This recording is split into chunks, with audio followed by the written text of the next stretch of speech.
Umrimda birinchi marta otishma ko'rdim akalar.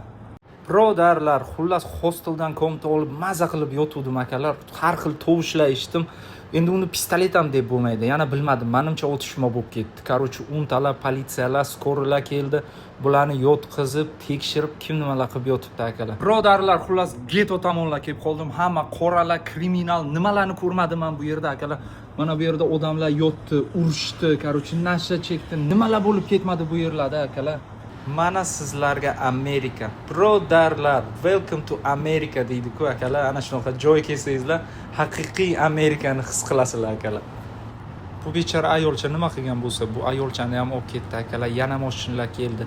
U yoqda yo'llarni yopishdi akalar. Xullas, bu jinoyatchilarni bugun kechqurun ishlari dabdala.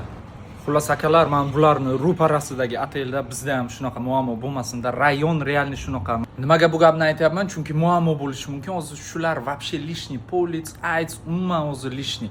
Men hech narsa qilmay uyda o'tirsam ham baribir bularni ko'rdim. Hamma eshiklarni taqillatib odamlarni chaqirib, endi svidetel terganda akalar. Va men o'zimni bilaman-ku akalar, agar men chiqib shu narsani syomka qilmasam, bizni otelda bo'lgan taqdirda ham o'zimni kechira olmayman.